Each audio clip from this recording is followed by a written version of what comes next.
Аперативно-пошуковым отделом Брестской мытни ва ўзаемадзеянні з супрацоўнікамі міліцыі быў выяўлены канал паставкі з России ў Беларусь асабліва небяспечнага наркотычнага сродка гераина.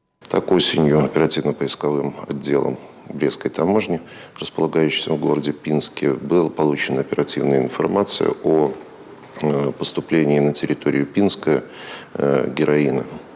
Были проведены оперативно-розыскные мероприятия, в результате которых были установлены граждане, один из которых проживал на территории Российской Федерации и попутным транспортом передавал данные наркотические средства на территорию города Пинск. В пачатку года супрацоўнікі мытні ініцыировали ўзбуджэнне 44 крымінальных справ по фактах незаконнага абароту наркотычных сродкаў. Канфіскавана больш за 100 кілаграмаў наркотыкаў і псіхатропных рэчываў. Супрацоўнікамі праваахоўных структур было выяўлена, што распаўсюджваннем гераіна ў Пінску займаліся 3 грамадзяніна Беларусі, якія раней ужо мелі праблемы з законам.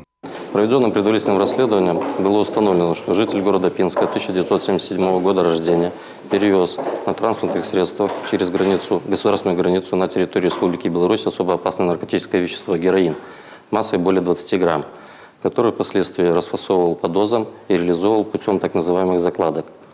Еще один житель города Пинска 1981 года рождения приобретал у своего ранее знакомого вышеназванного пинчанина этот героин, который частично использовал, а частично реализовывал. Былі і іншыя фігуранты справы. Спецыялістамі з Дзяржаўнага камітэта судовых экспертыз па гэтай крымінальнай справе праведзена каля 20 экспертных даследаванняў. Выяўлена, што канфіскаваны падазроных рэчыва гераін. В процессе проведения экспертиз радиоэлектронных устройств из мобильных телефонов, изъятых у фигурантов уголовных дел, из памяти телефонов, из установленных сим-карт и карт памяти была извлечена графическая информация, видеоинформация, переписка, журналы звонков. Значит, в полученной информации содержались изображения наркотических средств, так и мест закладок этих средств, чеки денежных операций, номера банковских карт. Полученная информация позволила правоохранительным органам установить каналы поставки и распространения этого наркотика в Пинском регионе.